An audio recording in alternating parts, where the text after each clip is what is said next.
general, as a spiritual path and spiritual practice, very often there's a sense of,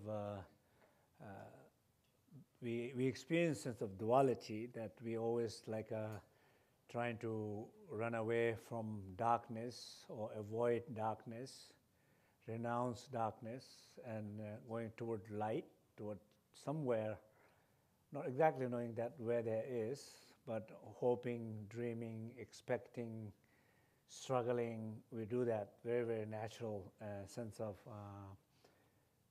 common approach. But in a teaching such as like in a Dzogchen teaching, it always says that the essence and the nature, compassion, these qualities, the enlightened quality, the Buddha nature, it's within everything and everyone, in every form. So it's not something that the attitude about running away from something, going away, towards somewhere. It seems like not exactly the right. But of course, we are so used to that idea, and we maybe sometimes we even know it, but still we behave the same, and our attitude and approaches still remain the same. So according to these teachings, the dream and sleep yoga teaching, it's coming from Maju. It's the Mother Tantra, Maju Sangye Jusum, in the Buddhist tradition. According to these teaching, basically it's, for example, it teaches one other, it's called Tabduk Lamcher. Tabduk Lamcher means 6 paths or 6 methods. So among these 6 paths or 6 methods is basically dream and sleep is one of the two methods or 2 paths. And what it means is, as I said earlier, that where we trying to avoid something, we're trying to move towards something, very often very deep sense of duality, deep sense of white and black, dark and light, and we often think that, like, for example, in ignorance there's nothing to find, or in negative emotion it's not good, anger it's not good, or when you don't have energy it's not good. But it's not exactly like that. In anger, there is the essence. In thought, there is essence. In darkness, there is that essence. In dream, there is that essence. In sleep, there is that essence. So places where we think there's nothing to find, or you cannot find, but it's the opposite. It's there. And the reason why it's important to pay attention to it is because this is very, very much part of our everyday life. So 1/3 of life, if you sleep, so if you say there's nothing in dream, and if there's nothing in the sleep, so 1/3 of your life, there's nothing. But it's not exactly like that. So in dream, there's a possibility to discover that Buddha nature. In sleep, there's a possibility to discover that nature. In fear, for example, whole practice of Chu, in a simple way to look at it, basically in fear, you will discover the Buddha nature and find confidence. But it's your relation to fear, it's your relation to sleep, it's your relation to dream. So I think that's what it exactly we need to look here, is that we are so used, everyday life, we are so used to sleep and so used to dream, but we are so used to not pay any attention to them. And I know every time when I'm teaching doing a workshop on a dream and sleep, we will be spending a whole day explaining exactly what kind of practices that you need to do before you go to sleep, step 1, step 2, step 3, step 4, whatever, And then the next morning people come back and I said, did you do it? I said, sorry, I forgot about it.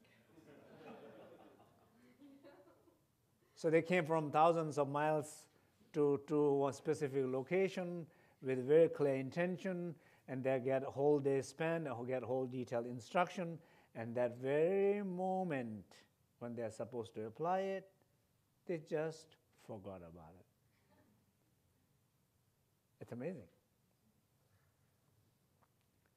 So why they forget about it? Because they are used to forgetting for last 20 years, or 30 years, or 10 years. It depends on how old you are. So you're used to forgetting. So it's a very, very strong pattern or habit in which you go to sleep.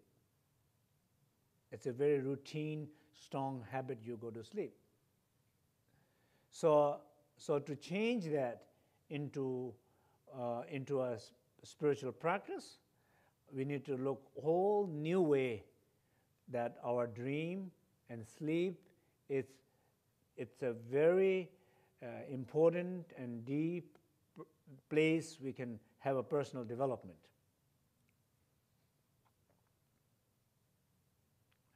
Place, dream, and place where, very important place where there is a spiritual development. And so during this week, we many of you experience that, and I know many times when I'm traveling around, I witness the experiences that people, when people go to sleep, trying to apply the sleep yoga practice, when people go to sleep, people say something like, when the practice is successful, people say something like, I'm not sure if I actually follow sleep. I felt awake, but I was not completely awake. I think I was sleeping. But whatever that is, but it was very restful. Very restful. So in the teaching also it says that sleep of clear light, it's not exactly like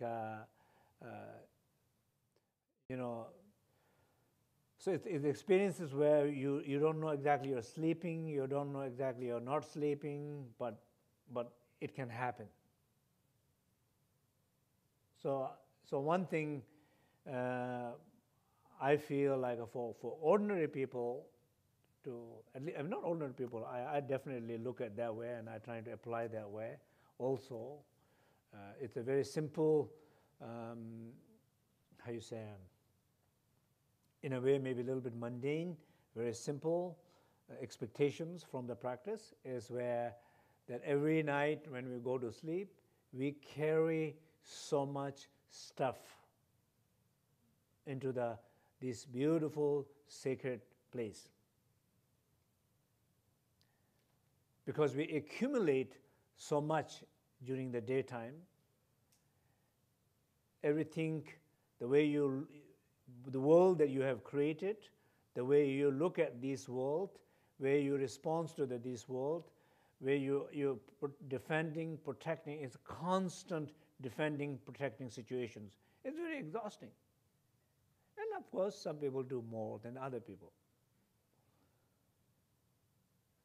But when you defend and protect, trying to protect, I don't know what you're trying to defend and what you're trying to protect, but you are defending, protecting whole day, and it's very exhausting. When you're very exhausting, when you did not have much success, you are mad at 5 people. You are, I don't know. You don't want to talk with the 2 people. You have a plan to meet with the 6 people. I don't know. You have all these things. And to carry all those things into the night, imagine what it does to your body. Somebody who is not well to begin with, and what it can do to their body. Somebody who is not feeling so much peace in life to start with, you carry all those things in your sleep. You cannot expect to wake up restful, good mood, happy. You cannot expect that. So looking for, trying to find our essence, Buddha nature, clear light, it's a great goal. But at least not carry things into the night. I think it's urgent goal. There's urgency in there.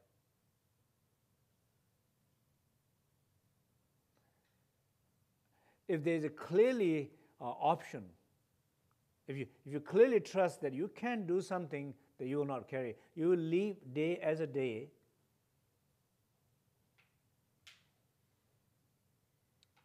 and you will deal with it next morning, but you're not going to carry that into my deep sacred space. This is the place where I recover, I connect.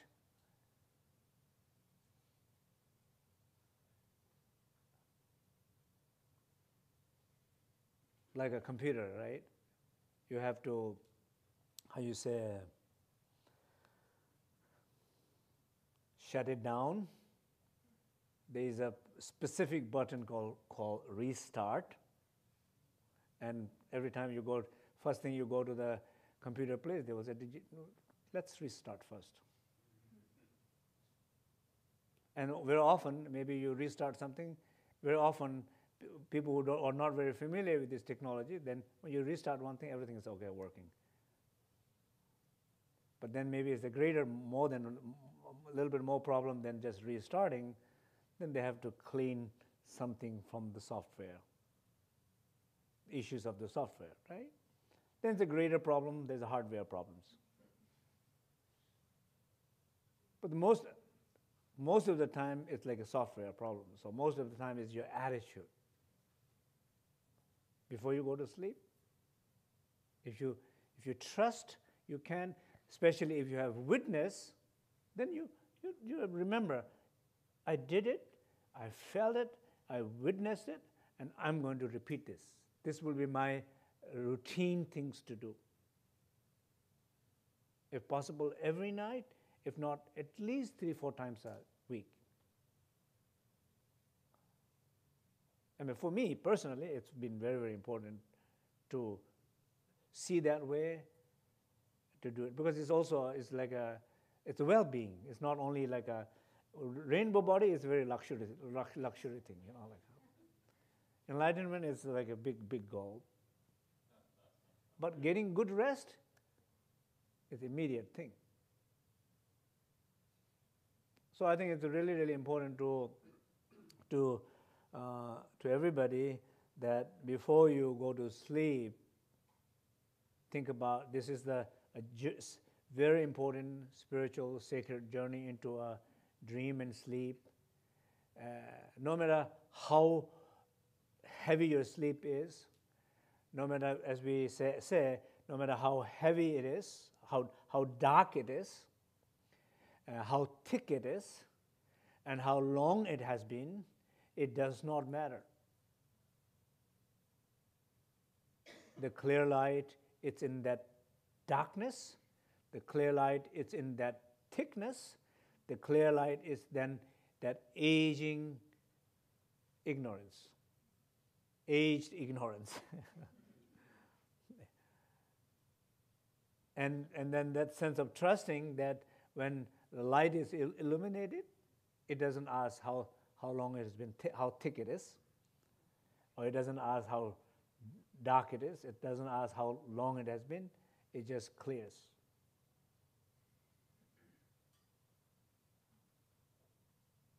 That some sense I think it's important to look at that way, because maybe you might not say that way, think that way, but maybe in a deep sense there's a belief that me and illumination, forget about it.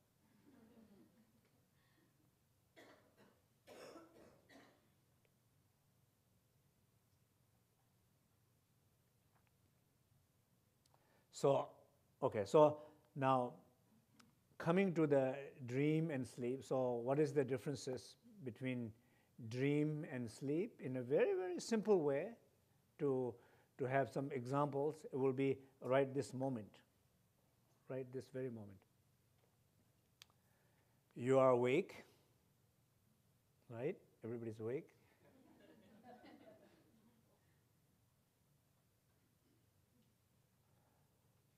If you are not thinking,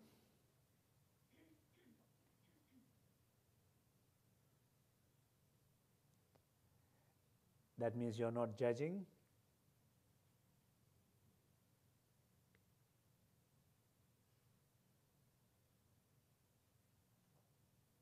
You are able to remain in that space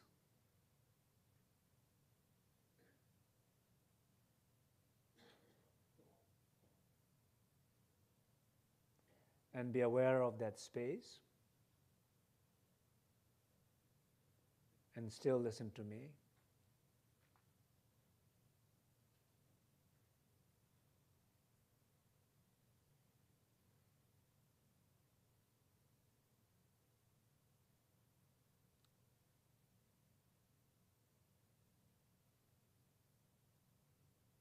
It's like you're sleeping. You're sleeping and you're aware. You're aware of that space. You're aware of your aware. And you're aware of my voice.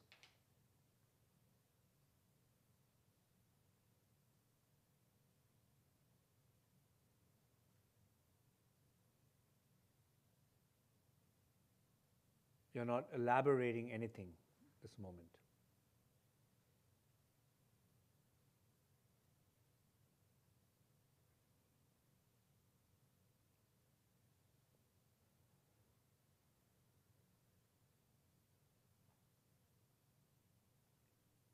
You're aware because I encourage you to be aware of it. In the same situation, you might not be aware if I have not encouraged you to be aware of the same state. That is not this clear light. That is a luck. That is there, luck awareness. Here is there, there's a presence of awareness. That's the differences.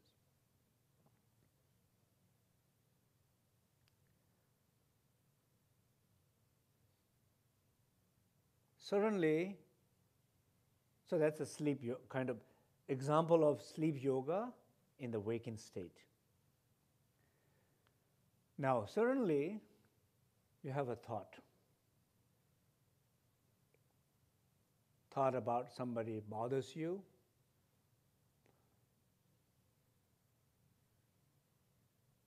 Some discomfort. And immediately, you're looking at that person. You are creating some more stories, possible stories. You're fearful. You don't know what's going to happen. You have a doubt.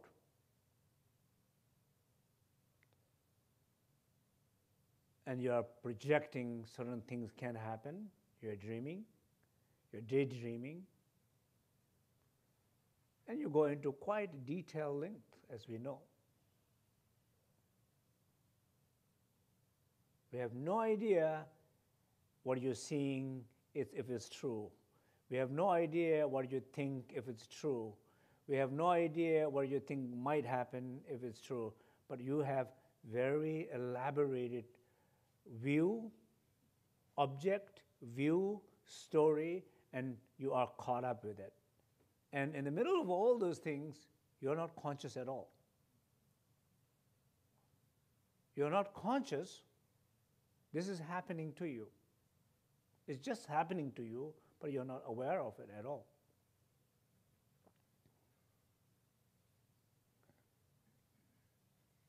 That is like what we call samsaric dream. You can call it like a samsaric daydream. When it happens during the daytime, it's like a samsaric daydream. And if it happens in the night while you're sleeping, it's called samsaric sleep. Means just ordinary samsaric activity. based on emotions and conceptual mind, caused by interaction and actions. Secondary, caused by interaction and action. It's just happening constantly. So how often, if during the daytime, how often it happens? You can be driving for 5 hours on the highway, and throughout all the 5 hours, you're active thinking and imagining that all these things are happening, but there was in one moment, there was not a conscious.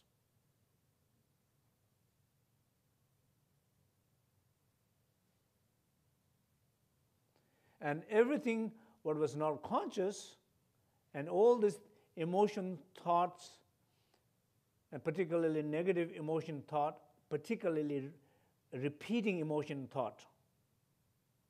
Same thing, as like a mantra, you're repeating again and again.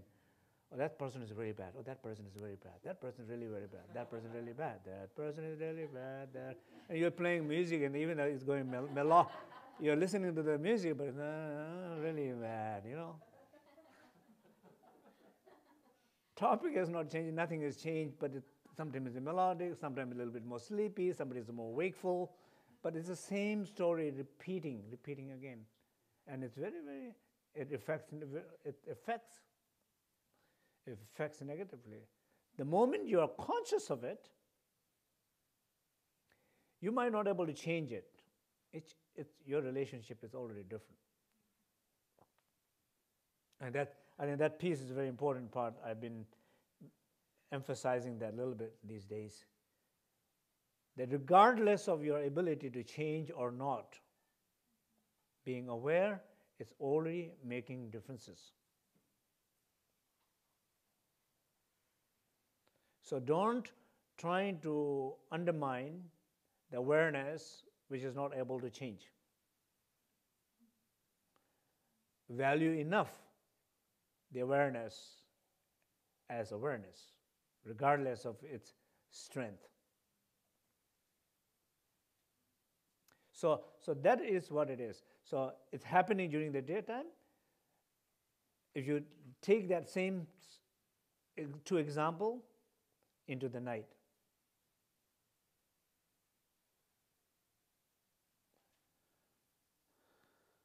You have a long day. You're going to sleep. And, during the meditation, sleeping meditation, we hear it. Some of you, at least.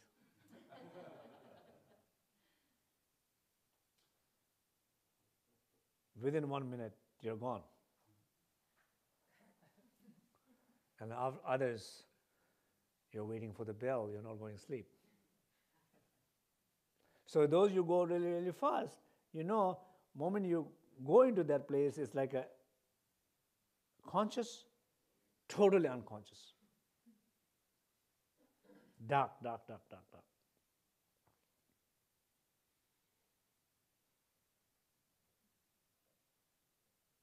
So that dark, which you sleep, where you're entering into, it's like a dark room. That's the metaphor it gives. That's the dark room. Your awareness is like the window. Sees both sides, outside and inside.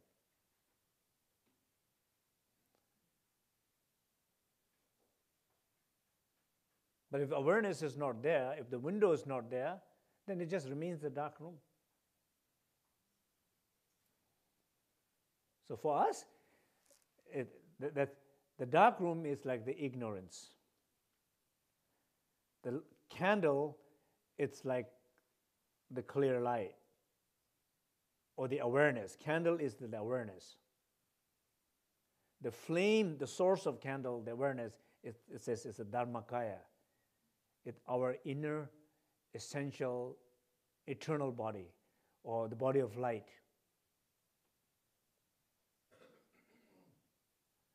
And we access that through awareness.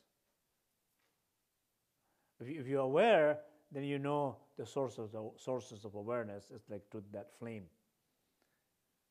The flame is like, it says it's like a dharmakaya.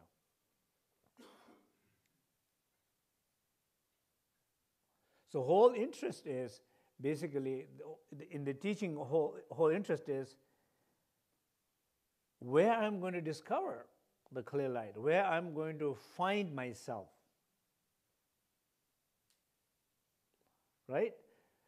If you look at the journey of life, each individual story, journey of life, it's amazing stories.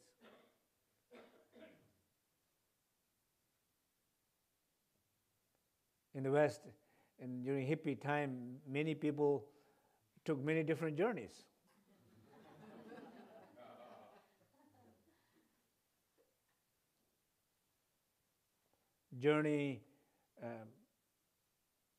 Many different forms of journeys, yeah. Don't have to go to the details here. At least physically go to India or something like that, right?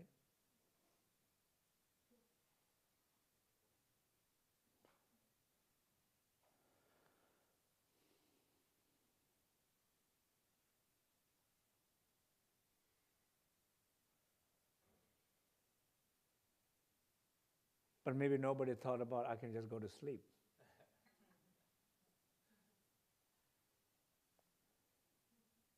Cheaper,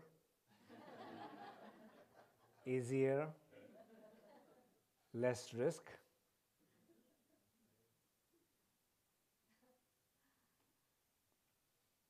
I'm going to go to sleep to explore myself.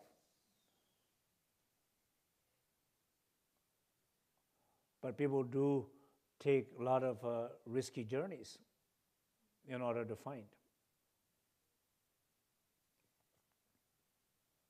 So according to this teaching, he's saying basically there's a clearly possibility in the state of sleep to find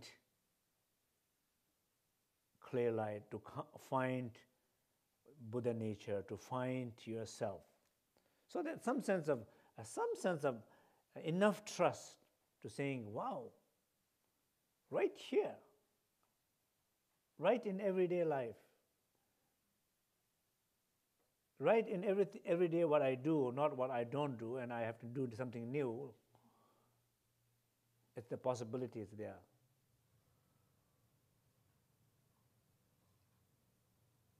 I think that seems like a kind of very, very important. And then, of course,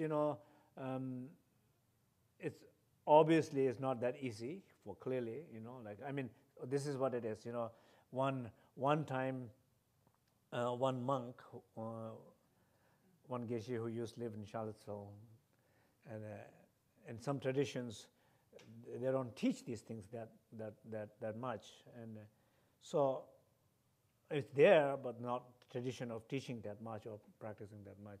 So he said, I heard you teach dream yoga practice. What are you talking about? And in some sense, you know what I'm talking about, but he says, how it's possible? How they can get it? Or how even, I think even probably very likely, he's also saying, I'm not going to get it. I don't get it. How they'll get it? I'm in a sense, he's not referring to me, he's referring to himself, saying, these are just too difficult to get it, so forget about it. So there are many things, and sometimes in the different traditions, these very profound, equally ordinary experiences are kept very far away from oneself.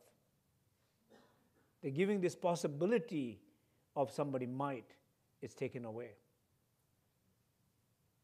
I don't think it's really good at all.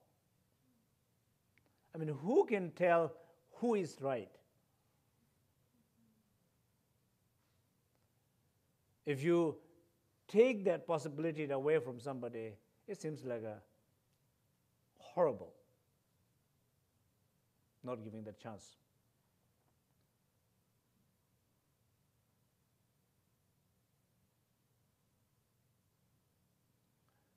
So as I teach, I feel, as I said, when we are talking about awareness, you might not experience the clear light At least if you're aware you're angry. That's the good start. So many different layers and levels of awareness that ordinary people can go and access and grow and deeper into. And when you put people to sleep, at least one thing you can see, there's, I don't know how most of the people experience this. One thing you see is there's so much time and space and dimension of your mind is getting so much more expanded that moment. What usually you thought it was like a 1 minute you go to sleep, but you see there's so much things happening before even you fall asleep. You're conscious, you're aware of so many. Time is longer, the awareness is expanded, perception is wider. Your sense of what's happening in you feel more. And then some point you have some deep experiences. Just because we tried.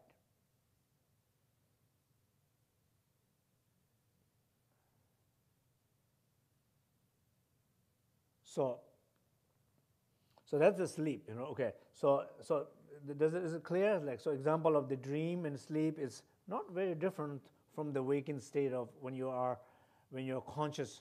For example,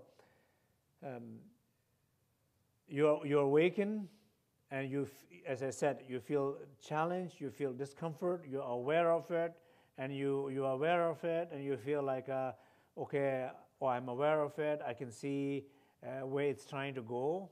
I can see it if I don't guide it, if I don't turn into a little bit with awareness into a practice, by the afternoon I can see it might go into a not good place. Because maybe you already have some experiences in the past. But since you're aware, I'm aware of these feelings, this emotion, and its conditions. I'm aware I can guide. I am aware if I guide it, it will be better. I'm aware there's a possibility to stop it. So with those awareness, I feel maybe in 15 minutes later, I feel thoughts are still there, concerns are still there, but it's not taking away my existence fully aware. I'm able to say, it's okay, let's see what happens. We'll deal with it when whatever will happen. Able to feel that space. If you do that, then it's like a lucid dream.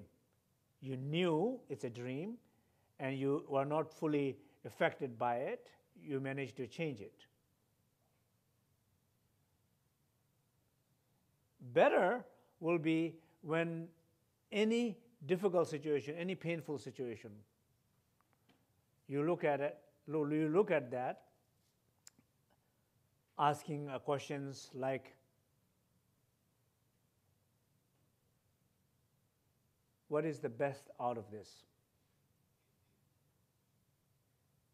What this pain is trying to teach me? What this conflict is trying to lead me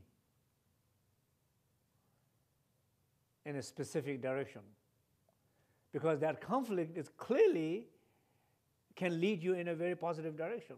That pain can definitely take you in a deep places of discovery.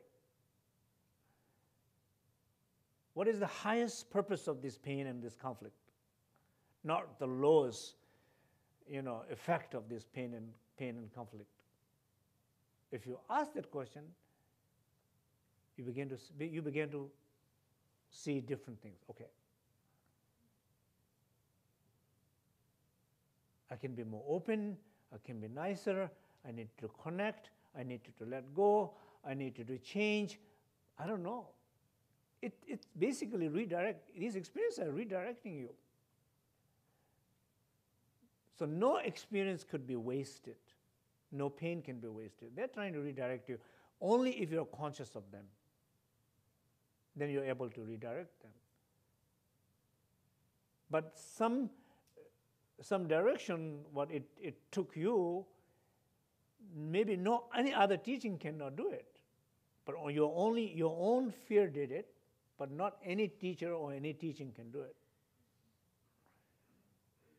Because in a way, to any teacher or any teaching, you have to have same deep relationship, which most of the time people don't have.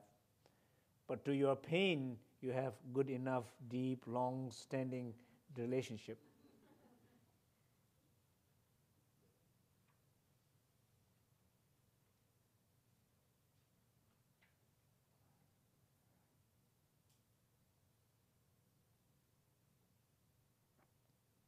So there's this incredible a possibility where, like everybody who have near-death experiences,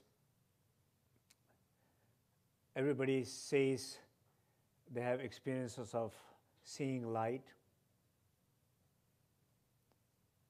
tunnels, light, feeling sense of free.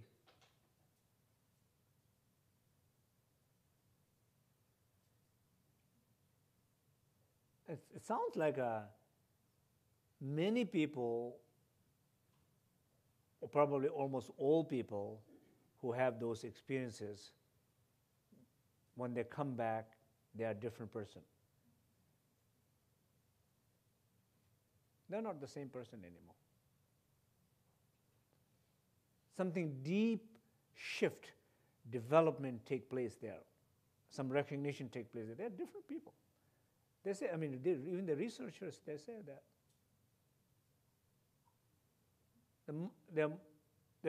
They're much more spiritual person when they come back. So think about that. You know, we don't know you're going to have a near-death experiences or not. But we do have sleeping experiences every day. And the sleeping experiences every day can be near-death experiences every day. So you have so many times the opportunity to have near-death experiences.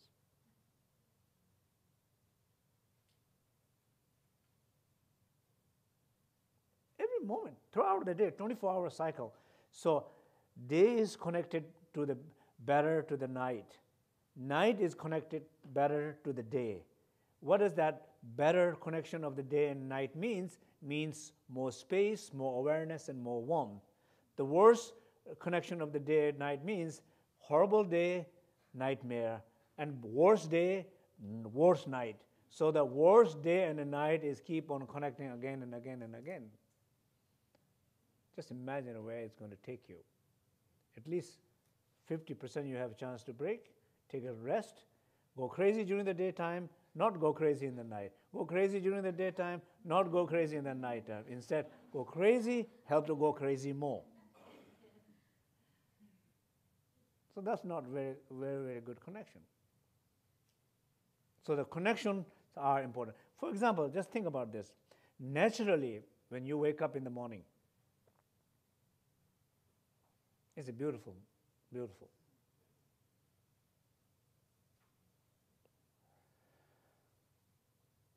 Regardless of you do your any exercises or not. For me, when I get up in the morning, very often, most of the time, I try to do at least 200 prostrations a day. When I do my prostrations, and then it feels incredible. But even when I don't do my prostration, mind is very calm, very clear. And it's not only me, it's a gift for everybody has that. Everybody has a gift of Buddhas or God to have some little peace in the morning. It's a package comes with the human body. You wake up, you feel that. But how many people recognize that and take advantage of that? oh, this is what you were talking about. Yes, it's true. It's so peaceful. It's wonderful. This is nice. If it's this nice, what should I do with this? I mean, what should I do with this? Just be. Just be aware. It's like if I love this flower, what should I do? Keep on looking, keep on enjoying. Not take my eye away from it. Oh, I love it. Not like that, right?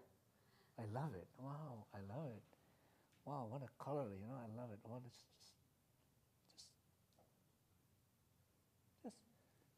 just looking closer, paying more closer attention, spending more time with it.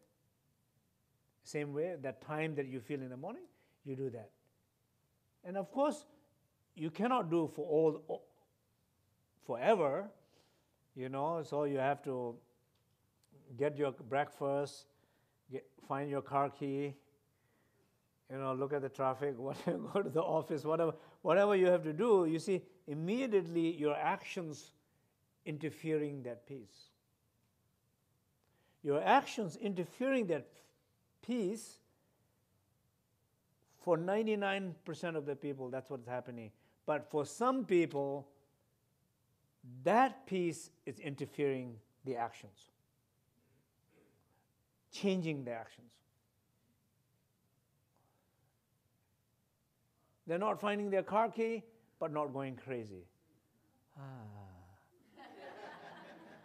Where's my car key? It's completely okay to not find it today,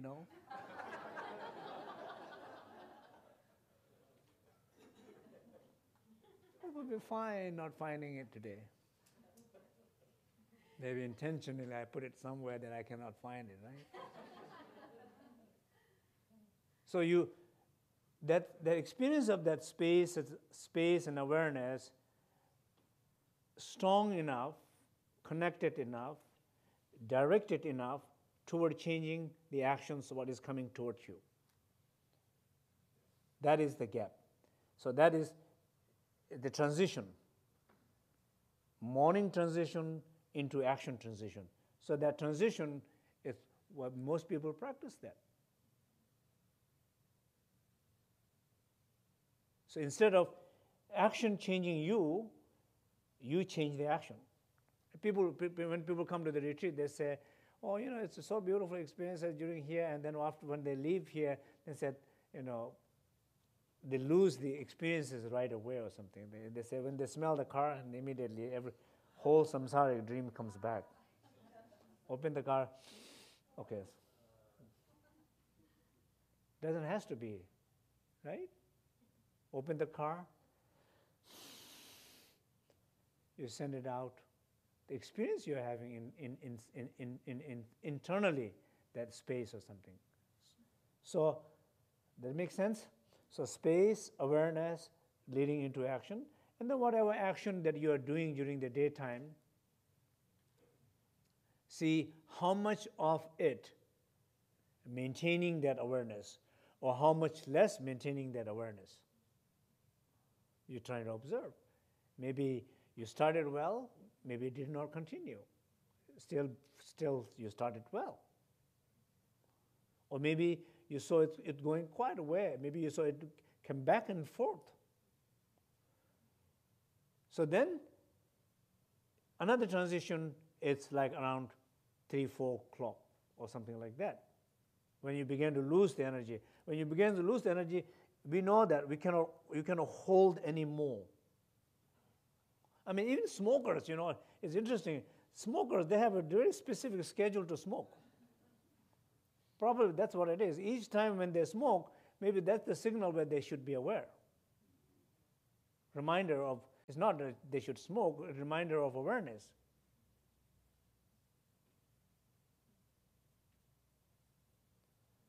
You lose it. And then in the evening, so intention to go to sleep until you fall asleep. There's a period. It's very important. most of the people, what people do in this country? Maybe watch TV. Not only watch TV, but as I mentioned, in Houston, in hospice, their last few days, what I saw in a hospice room was a big television and a big remote control there. Before they die, and after they die, there's a one flower. That's the last image. Last image of their favorite channel. It's incredible. So last image before you go to sleep, what is your?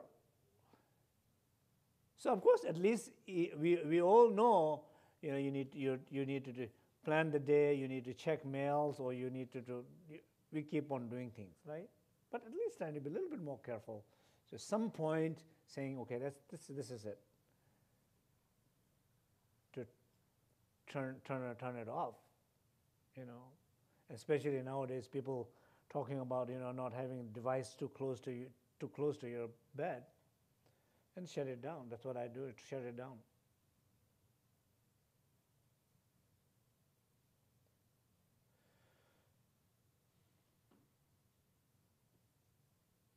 So then, once you fall asleep, then it's question about you have to see what happens. So what happens will define very much that moment. Intention to go to sleep until you go to sleep. Those moments will define very much what will happen next.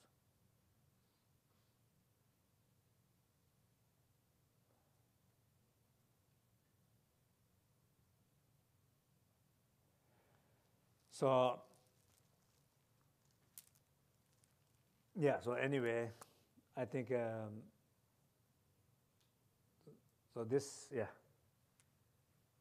the term clear light several times. Can you just explain briefly what that means? Okay, so the request is, I have mentioned clear light, which was not that clear.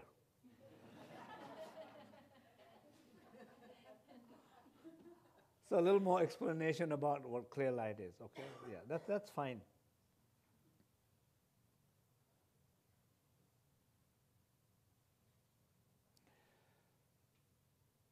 So in this tradition, what it's saying is we all are that clear light. We all are that Buddha. So you can say, I am that Buddha, I am that clear light. That's a very good way of saying it, brave way of saying it. And instead of saying me and Buddha, right? So if you feel like me and Buddha, then you can say, okay, forget about me and Buddha, right? But there is Buddha and clear light in me, right? So that what that clear light is, there's a two word, clear and light. Clear means you're clear. You're clear. That's what it means. Your space. And somebody said, no, me clear today? No, you're clear.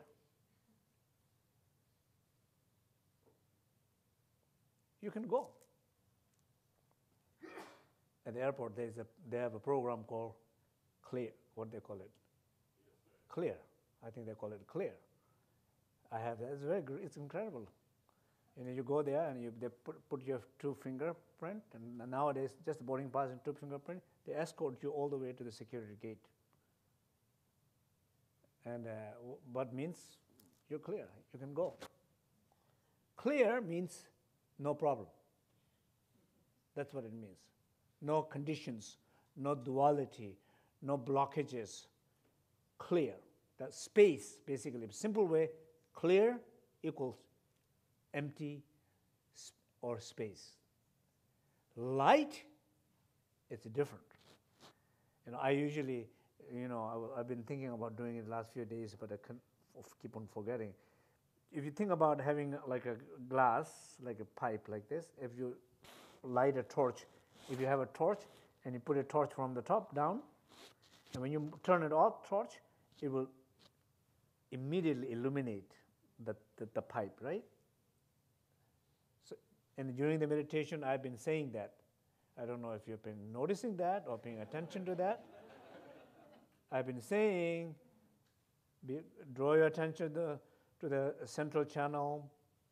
It's clear and open as effect of the 9 breathing or purification. When you're aware of it, it's illuminated. Have you heard that? Have you noticed that I have been saying that consistently last few days? Have you noticed that? I hope so. Reason why I repeat continuously, because it means something very specific. That's why I keep on repeating same way continuously. What does that mean? That means the moment you're aware of it, it illuminates.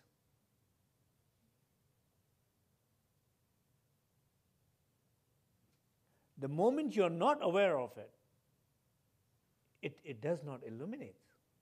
It remains dark. Because the awareness is the light. When I'm aware of this flower, I see the beauty. Flower can be here for a whole week. And somebody is paying a lot of attention to this beautiful flower, getting the water, picking the right flower, and putting here in front of me, and I haven't seen this flower at all whole week, you know. So imagine all the Buddha, Bodhisattvas doing all the things, you to just, we're doing everything for you just simply to recognize, please. We are preparing everything for you. Your job is simply to be conscious. We are giving you.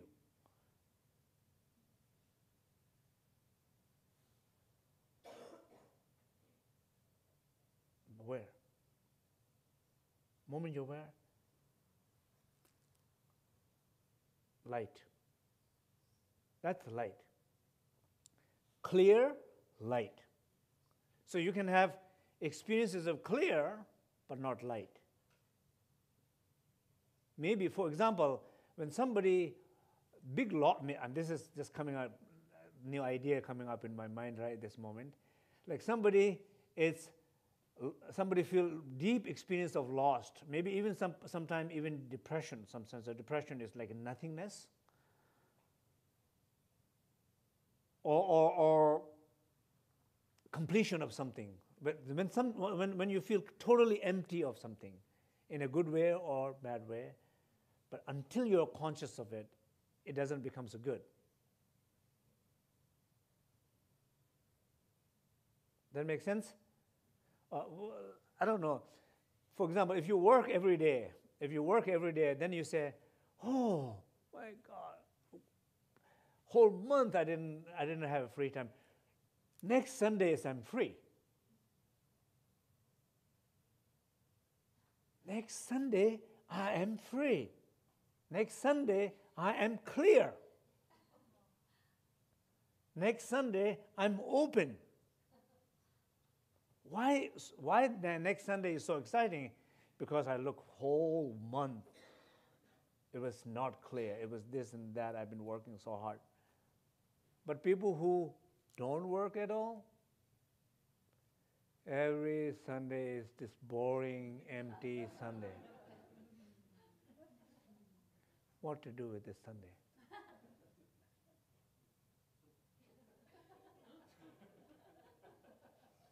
These both groups are equally experiencing clear, but one is experiencing light.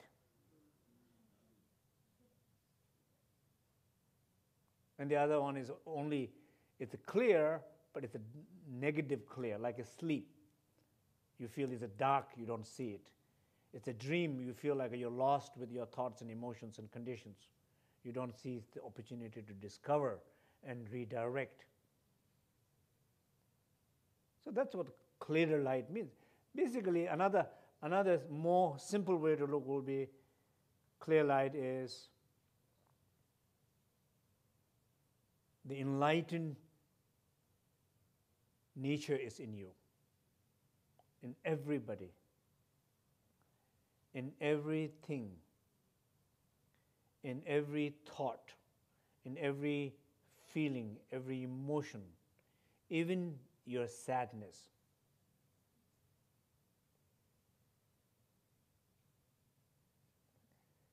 How many people actually would look at sadness and trying to find a joy? Not many. Only Dzogchen practitioners do that. How many people would look at fear and smiling at fear and joking at fear and playing with fear and ignoring fear and being free from fear? By being conscious, going closer. How many people do? No. What people do? They don't have to have a fear. They even run idea of fear. They run away from it. Because deep-rooted experience of fear can only go away by bringing out and bringing aware, not by running away and avoiding. And many people do that exactly. They run away, they avoid, and they feel they're free.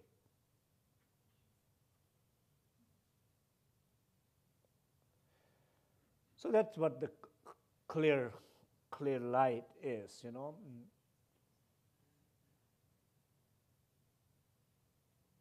I sometimes tell people that simple way. I say like a joy. Joy. If you ask, what makes you happy? This moment can make you happy? Then you say, this moment? Let me look.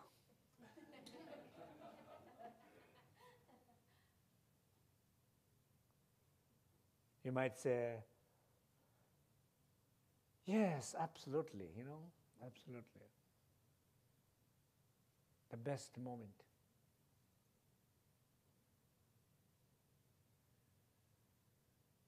And every moment is the right moment, best moment to be happy.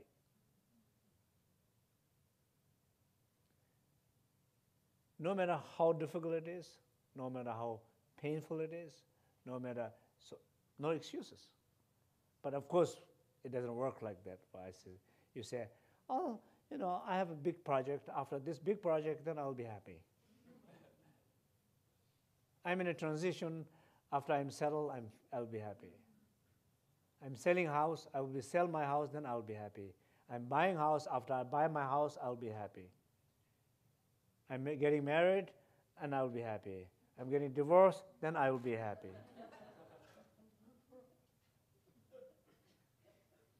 Everybody is saying every opposite than what they are in to be happy. Those who are divorced, they're looking for one to be happy. Those who are with one, they're trying to get divorced to be happy.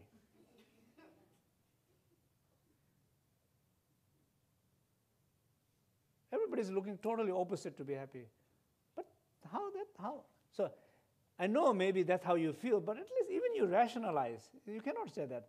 This could be a good time to be happy. And if you really closely look, there is not a moment where you cannot be happy. And most of the time,